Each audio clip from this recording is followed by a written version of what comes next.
We're going to give folks a couple minutes to join in, and we'll get started a couple of minutes after the top of the hour. If you are thinking about seminar speakers, if those come across your mind, you might let us know in this form I've just linked in the chat. I'll put that in a couple of times, but another minute or two and we'll go ahead and get started.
All right.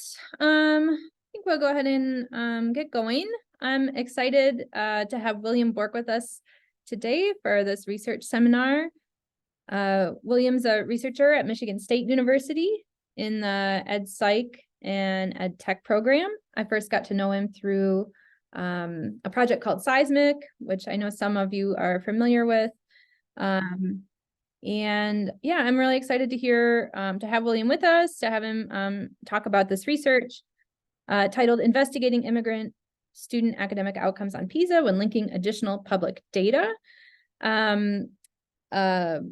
We can send our hearty good wishes to William, as he's going to be defending this work on this coming Wednesday, which is pretty exciting. So yeah, good things to look forward to. One other thing, as Chelsea and William, as you take down the welcome slide, and William, as you put up your slides, I'm going to add in a bit to the chat as you're listening today or after. If you have an idea for a seminar speaker that you would like us to invite, just let us know in this one question form. We're already thinking about folks who we might invite for 2024, 2025 academic year. So that's there for you. And with that, William, we'll go ahead and have you share your screen and take it away. All right, thank you. So can you just confirm what you see on the screen for me, Becky? Yep, it looks great. What do you see? Just your slides, just the slides. Perfect. Just get this up here. All right, good morning, everyone, and thanks for coming. As we said, my name is William, and so I'm presenting a research study that I've done over the past few months, and this is my second of 3 times presenting this work. So I always like, in addition to sharing what I have, to get feedback of, hey, how the presentation goes. So at the end, if you have interesting thoughts about the work, great. But also, if you have interesting thoughts about how the presentation went, it's like the clarity, etc., those sort of things, I would also like to hear your points on that. So with that, I'll just get started. And I'm going to start with some background for the study that I did. So this study investigated the phenomenon of reading achievement of students with an immigrant background on the Program for International Student Assessment, so the PISA assessment, which is a large-scale international assessment. And the PISA assessment, it assesses the knowledge and skills of 15-year-old students and reports those results in domain areas like mathematics, reading, science, and there's a few others as well. And the rationale for studying this phenomenon came from a review of research that I did. And I found two important reasons for studying this phenomenon. So the first is that there's variation in immigrant students' reading outcomes. And part of it's by their individual characteristics, and some of it's by their country characteristics. So if we study these characteristics, this can help us explain and maybe even predict immigrant student achievement. And the second reason is that there's an increasing number of students with an immigrant background in most countries. And so this increase suggests that there's a growing importance regarding the attention and the resources that are directed to students with an immigrant background. And so then I did a review of research, and there are a few topics that were relevant to this study. So one of the topics was that immigrant student achievement, it's often studied using secondary analysis of these large-scale assessments, this PISA assessment. And second was that demographic characteristics, they're a typical focus because the PISA assessment, it collects lots of demographic information, naturally, of course, right? And third and fourth was that PISA has been showing that immigrant students, they have mixed achievement. They're not a singular group, and that there is an increasing number of immigrants in many countries. And so while the prior research suggested that, hey, demographic characteristics, they're an important part of explaining student achievement, a critique of this research is that PISA centers destination characteristics over origins. So this is because the PISA questionnaire, it collects a lot of data from students who have since settled into their post-immigration country. So most of the data is about students' lives within that destination country. And there's a much smaller number of items related to characteristics related to the student's origin country. So one example would be asking about, what is your parents' country of birth? That's one example of an origin characteristic. And so this limits researchers from studying the association between the origin country and the academic achievement of the students with an immigrant background. And so this study that I did addressed this critique in two ways. Well, I guess we'll say three ways. So the study, it makes an assertion that one way to address the critique is, let's link the PISA data with data that has origin country characteristics. So we can enhance the analysis with something that we couldn't do if we just had the PISA data alone. And then we take this linked data and we center it, we focus on it within the analyses. And finally, evaluate, the study evaluates, is there utility in linking these additional data? Does it tell us anything useful? So there are two research questions here. The first question asks, what specific origin country characteristics from the linked datasets has statistical significance for interpreting these PISA reading scores? And the second asked, how much additional variation is explained by these linked datasets? So let's look at the methods of this study. First, starting with the data. PISA 2018 was the primary data source. And PISA students were considered an immigrant student if both of their parents were born in a country different from where the student took the PISA assessment. So we're looking at first-generation immigrant students, not second. And the data contained approximately 14,000 students that had an immigrant background. However, only about 9,493 of those were included in the analytic sample due to missing data for the characteristics that I was interested in. Then I linked 4 additional data sets to the PISA data. So one of the data sets that I looked at was regarding language distance. So this is a measure of the degree of linguistic similarity between the student's origin country language and the language that's used in their destination country. I also had the Global Adaptation Index. So this is an index measure of a country's climate vulnerability and the readiness for climate adaptation. A third measure was the Human Development Index. This is a composite measure of development based on health, education, and standard of living. And then fourth was a measure of population. The population is a ratio, actually, of the displaced persons coming from an origin country. It's a ratio between students, refugee students coming in and refugee students coming out. So this is from the United Nations Refugee Population Statistics Database. So I have the PISA data. I have these 4 linked data. Then what do I do? Well, to understand the methods of the study, it's important to understand the structure of this data.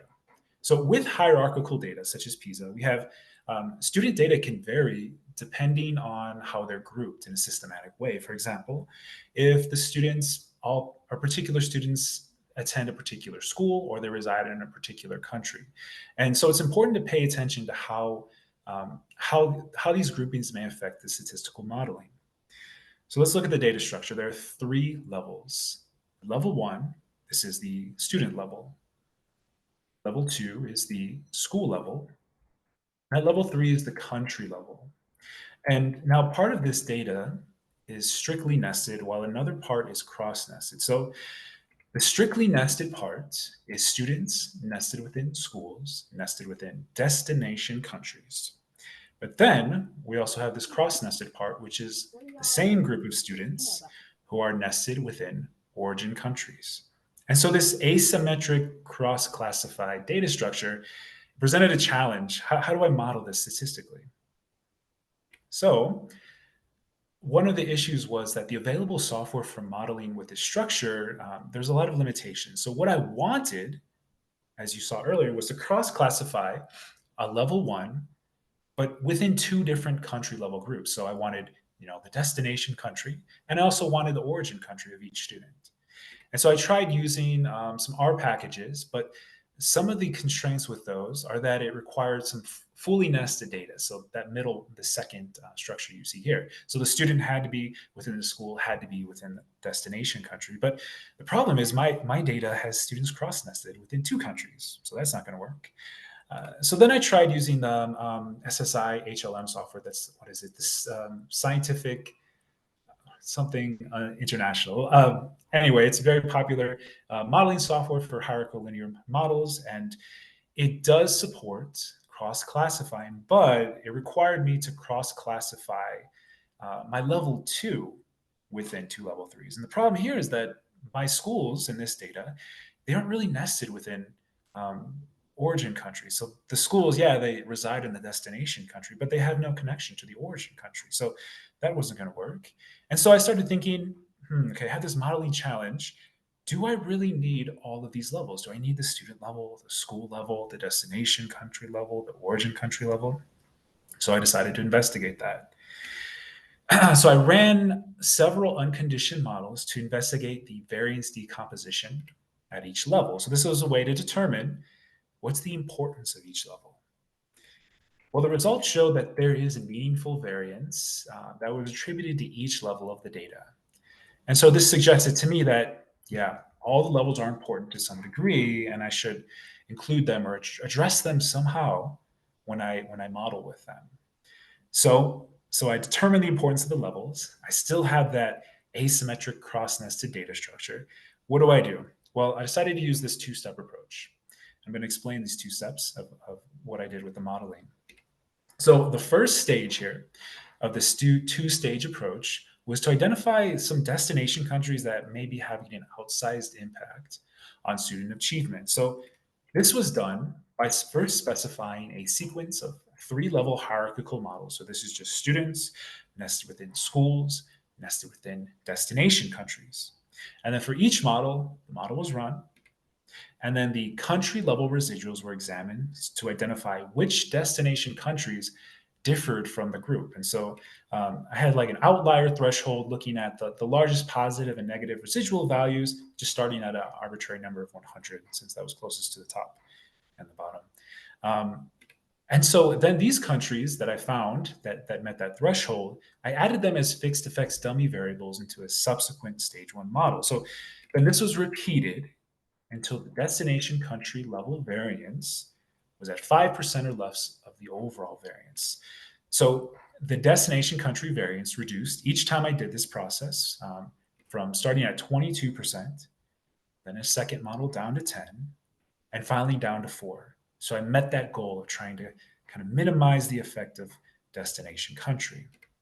So once that variance reduction goal had been achieved, I had gone through 12 countries that I added into the model as fixed effects dummy variables. And you can see that list of countries here. And for this study, I'm the countries themselves are not that important. It's not the main thing that I'm looking at here, but rather the main takeaway is that I have this list of countries that I'm going to carry forward into stage two. We had stage one going forward into stage two. And this, what I had done here is essentially removing the destination country level as its own level, kind of taking it away so I can fit it into the available software.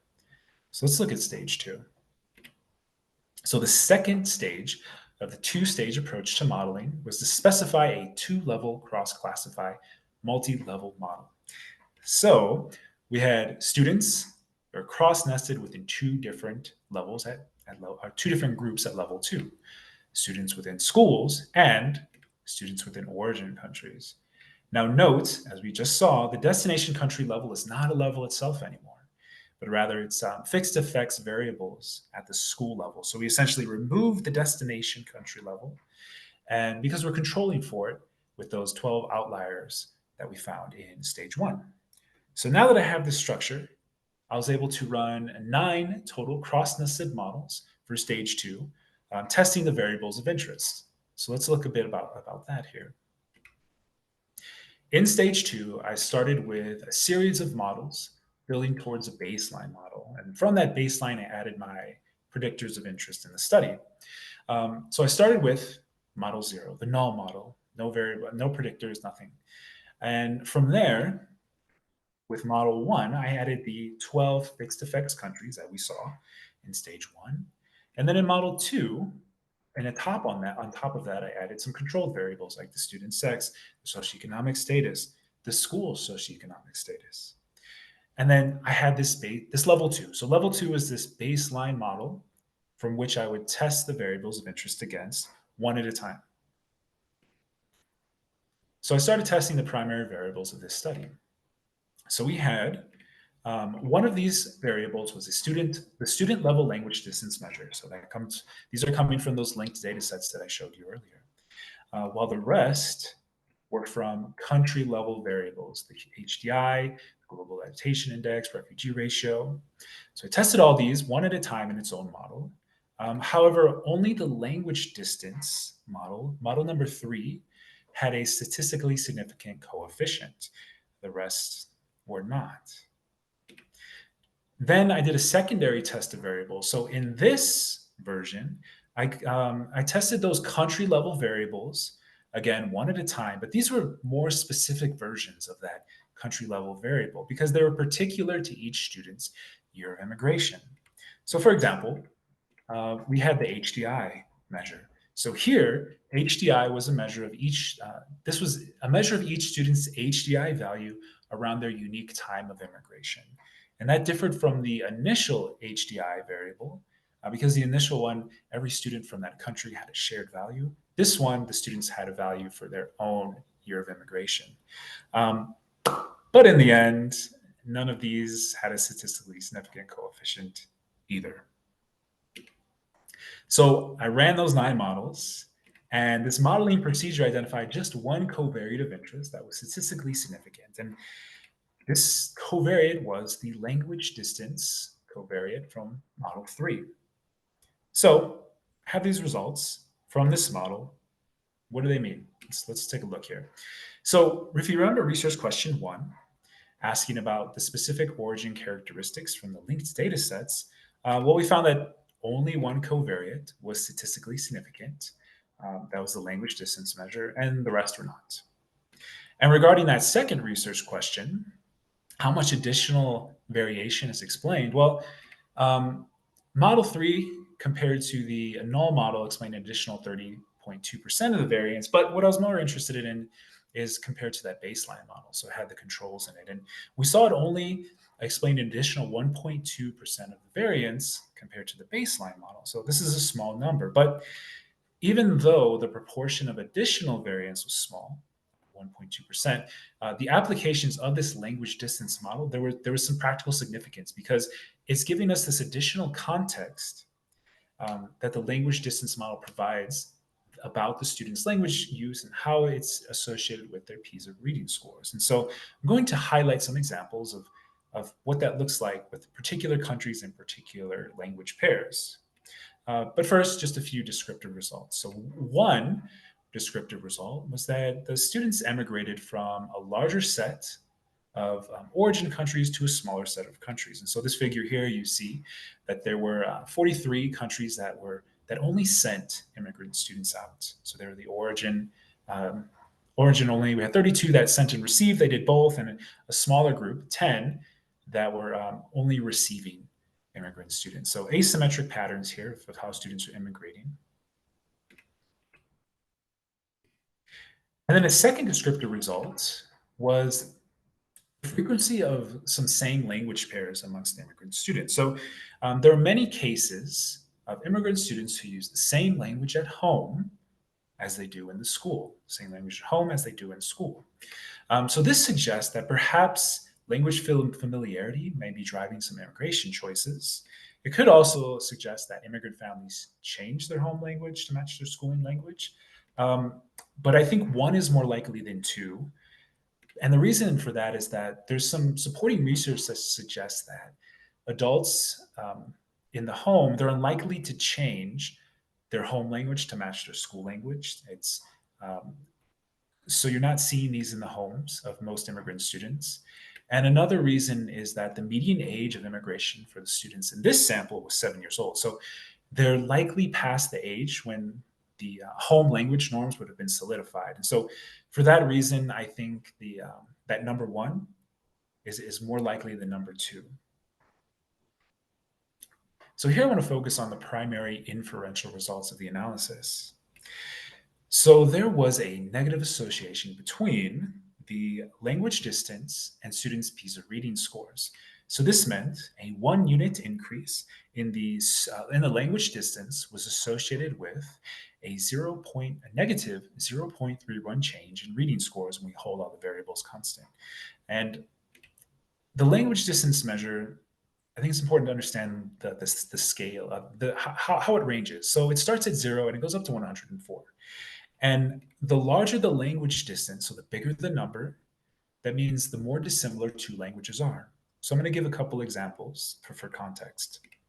So on the lowest end of the language distance scale, we have exact language pairs. For example, a student who uses Spanish at home and uses Spanish at school, they're the same language, the distance between them is 0. Then, more towards the middle of the range, we have an example of using Portuguese and Spanish with a language distance of 68. So these two languages share mutual intelligibility. They come from the same language classification. And then all the way at the furthest end, we have two non-mutually intelligible languages. So we have, for example, Vietnamese and English with a language distance of 103.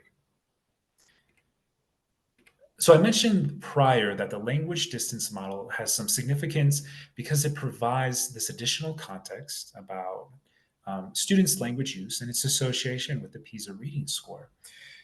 So first, language distance, it affords a closer look at how this association is of particular countries, especially when they have some variation in their language. So for example, a lot of the Latin American countries, they have home language is Spanish, but they're also the schooling language is Spanish. And so there's not much there.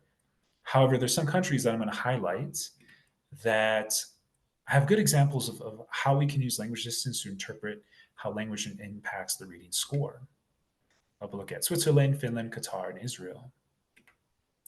But to interpret these point differences, the PISA reading score, PISA literature provides some guidance. So PISA results, they're scaled to fit an approximate normal distribution. So the mean score is about 500, the standard deviation of about 100 points.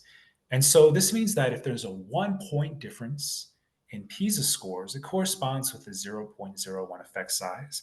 And if you have a 10-point difference in PISA scores, we have a 0.1 effect size. So the effect size here in these results that we're going to look at, they're more on the small scale. So you can see the like 0.2 or about 20% of a standard deviation. So let's look at some examples. So the first example context is Switzerland, where I found that there's Portuguese-speaking immigrant students. They score differently depending on their schooling language. Now, the Swiss education system offers schooling in multiple languages, 4 actually. So unsurprisingly, if an immigrant student used the same language in school, and in home, they didn't suffer any language penalty.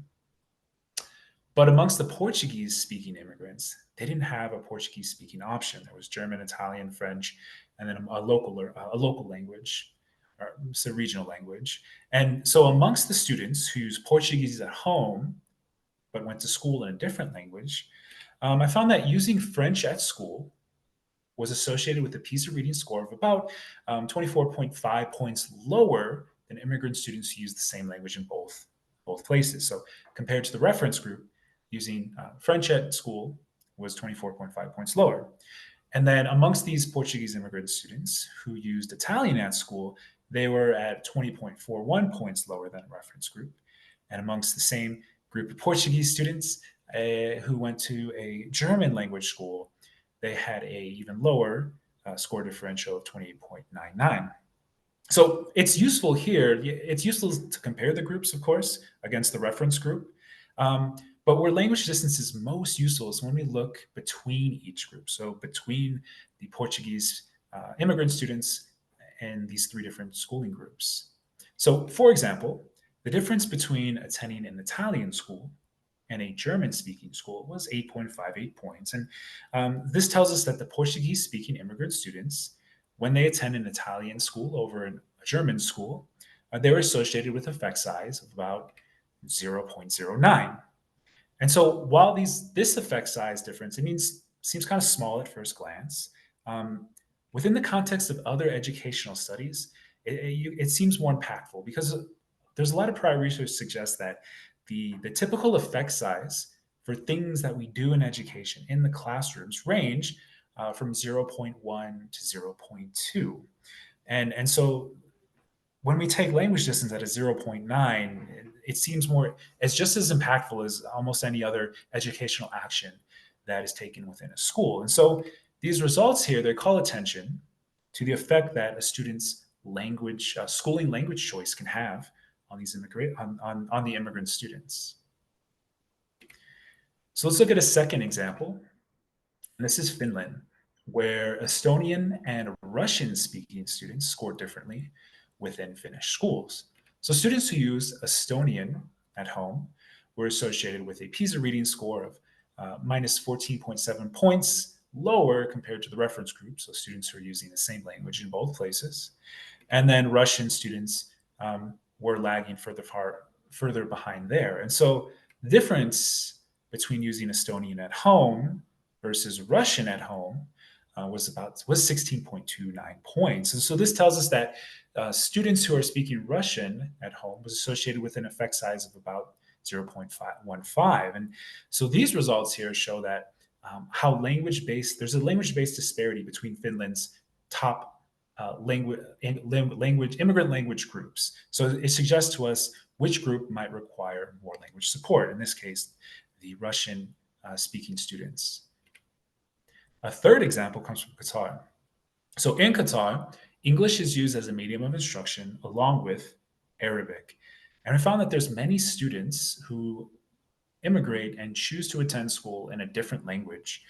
So most of this interest in English language instruction came from cases of Egyptian and Jordanian students who immigrated to Qatar. They go to school in English, but they still use Arabic at home.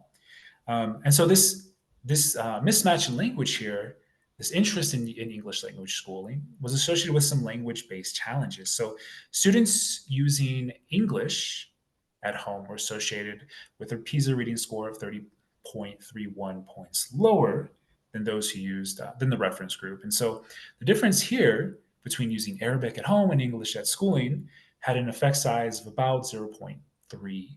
And so these results here, they highlight the draw that English language instruction may be having for Qatar, and then the anticipated effects that may follow if English language instruction continues to grow in Qatar.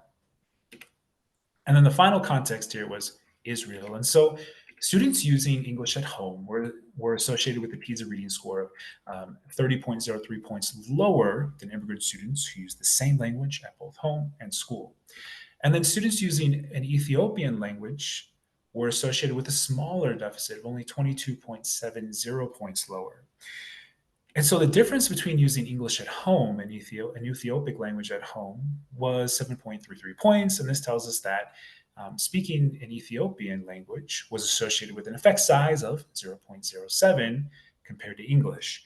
And so these results here are meaningful because the Ethiopian immigrants in this sample, they were Jewish Ethiopian students. So there's other research that shows that Jewish Ethiopian students often have difficulty post-immigration with integration. And so this results in like economic struggles, educational struggles, and social stress as well.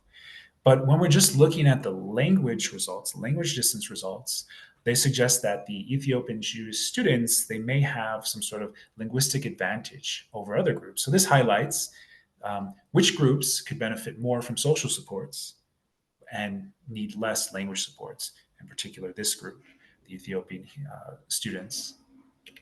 So we saw some results from the model. What do they mean?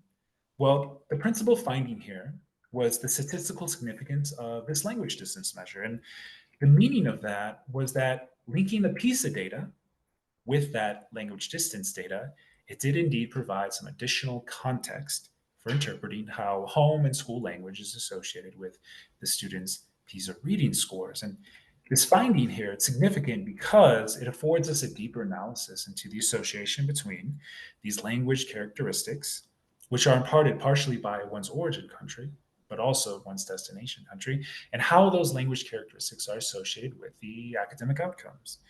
And so we see here that language distance, it's a continuous scale. So it tells us something more than if we were just using a binary language match measure. So something that PISA already provides is you can see, is the language at home and school the same? Yes or no? But here we're using something that gives us more nuance. And so this whole deeper analysis we couldn't do if we were just using the PISA data alone. And so we saw an example from Switzerland how the Swiss results suggest to the educators that, hey, let's pay attention to the effects of school language choice for a particular group, those Portuguese immigrant students. But we know that language groups and immigration groups, they're not static, they change. And so here's an example. This table indicates that for example, the most dominant group in Switzerland has been immigrants from Germany. But we see that they've, over the past decade or so, they've become the less dominant compared to where they were before. We also see that there are two groups that have increased representation. So the Italian immigrants and the French immigrants. And then the group that I was talking about, the Portuguese group, they're actually decreasing.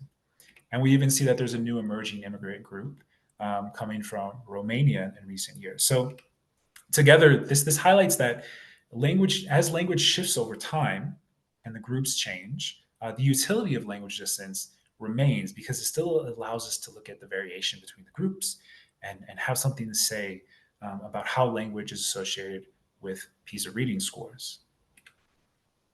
Also, something that came out of this study was that the analytic approach has some meaning and significance as well.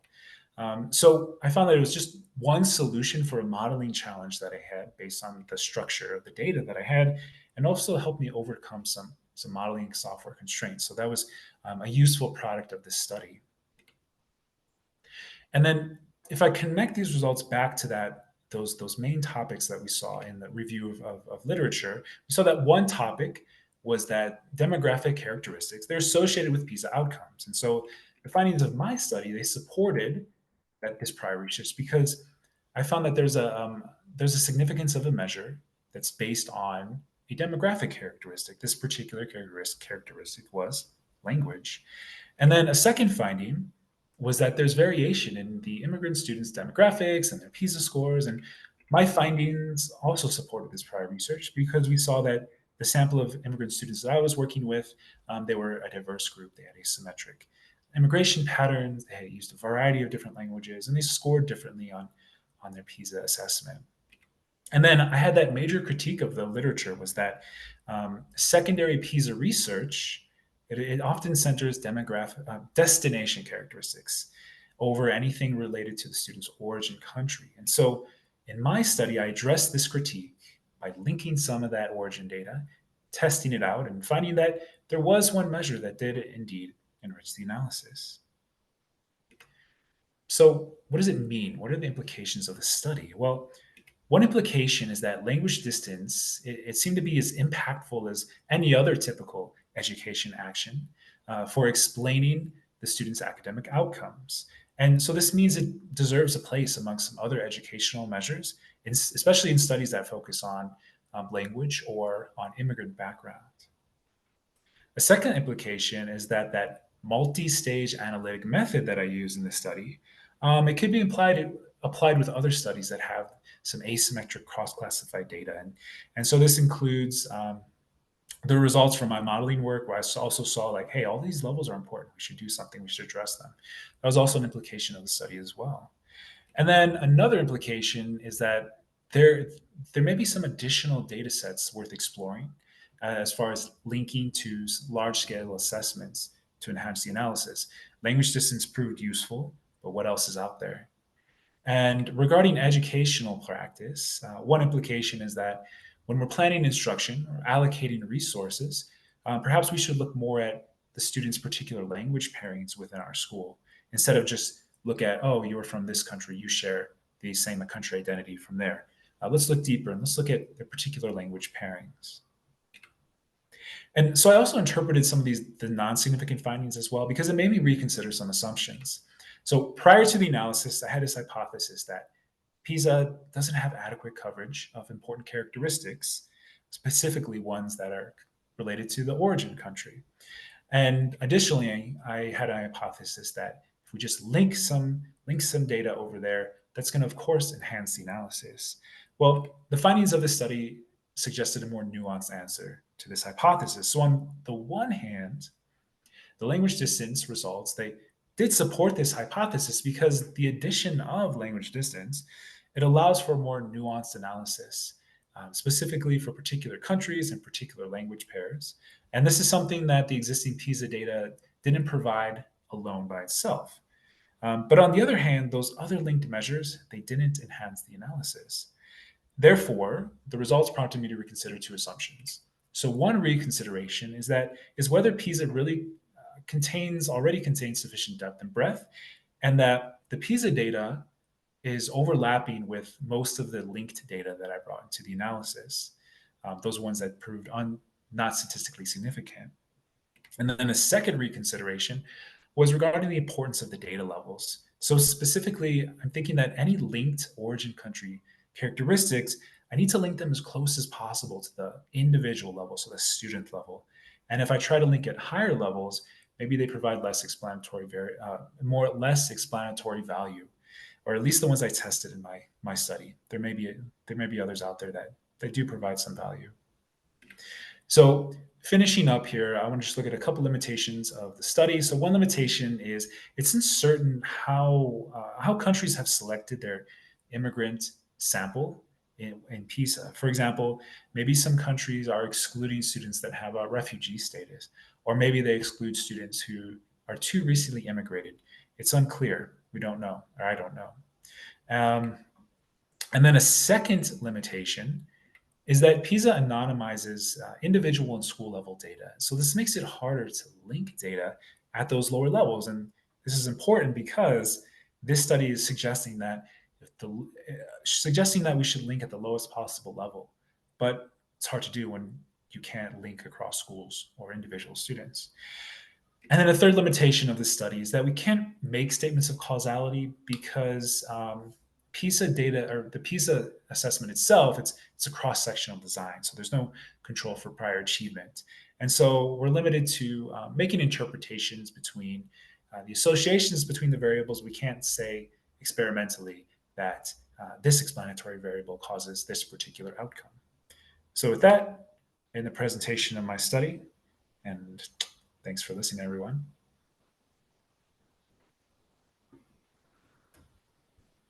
Thanks, William. Should I stop my share? I would leave it up in case folks want to Keep it up reference for now. a slide or two. Yeah. Sure. So, if folks have questions, go ahead and use the raise your hand reaction, and then you can go ahead and do that. Or if you don't want to raise your hand, or you're not in a place where you can speak, you can just drop it in the chat and I'll say it for you. But I'll start with one while maybe folks are getting their thoughts collected. This is a small question, but way in the beginning, you said that the number of PISA students that you maybe otherwise would have included was something like 14,000. Mhm. There was quite a lot of missing data according to like the characteristics that you were interested in. I thought Yes. it looked like it went down to around 9,000. And I was just wondering, like, if you could say a little more about that. Like, it seems like it's like quite a lot of missing data, actually. Yes. So the problematic variable was specifically language. There was quite a number of students who their home or school language was not just missing data. And so that was probably the most challenging one because the study focused on some language characteristics. So if I cannot know the student's home and schooling language, then I can't calculate a language distance, and then I can't look at that association. So that was the major, that was where that major cut down came from. And then there's just some smaller things as well that you see in any sort of data set, but those were less problematic compared to just missing information about language. Mhm. I see a question in the chat. It Mhm. says, thank you. I was curious if you had the opportunity to look at effects over time. Um, I was considering that schooling in another language, so learning an additional language, may have other positive effects, and the additional language may become more familiar as a student resides in a country and attends. Mhm. So the quick answer is this is not looking at effects over time. Because the data I have is cross sectional. It's from 2018. It's just, hey, this is a collection of data from this particular time. And these PISA students are never going to take this PISA assessment again because it's just 15-year-olds at a particular point in time. If the effect of schooling in another language may have a positive effect, yes. So the longer that a student is in the school or in the country, um, that is something that I potentially could look at because I do have data of their year of immigration. Um, but most of the students, so I had that median, I think they're in 8 years was the median that they had been in the country. So there is some variation, but I don't know if it's enough. I don't know if they have enough students where I can say, hey, if you're in the country for 8 years, here's how being familiar with the new language is, versus if you're in the country for 2 years.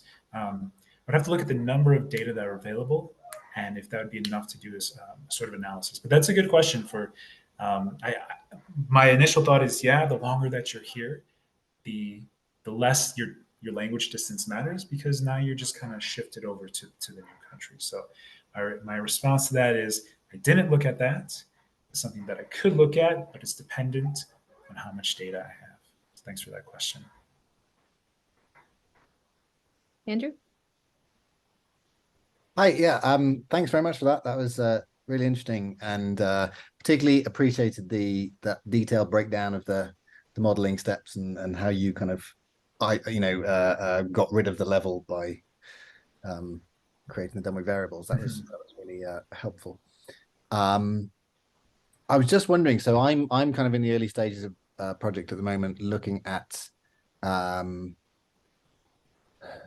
undergraduate students who are, I mean, for want of a better term at the moment, international students in terms of, coming over from another country to study at undergraduate level in another country. And I was just curious. So language distance seems like a really useful thing for me to think about and to think about incorporating.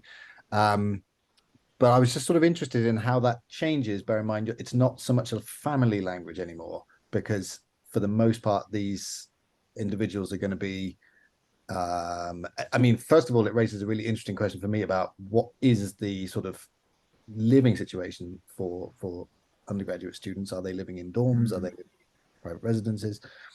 But I was just kind of curious as to what you thought about how that concept then changes in that new context of an undergraduate situation, whether you at that point start talking about native language or mother tongue, but sort of operationalizing it at that level. I'm just curious for your thoughts on that.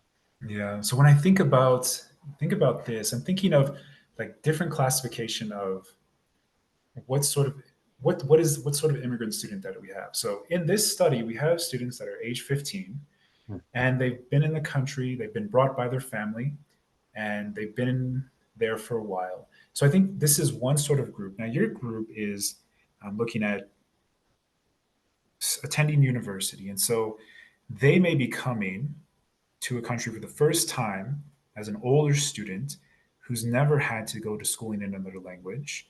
And so I think they're very different groups. Yeah, So I think in that case, in your case, you'll have students you'll have students who are like they have their their language from their origin country and their destination country.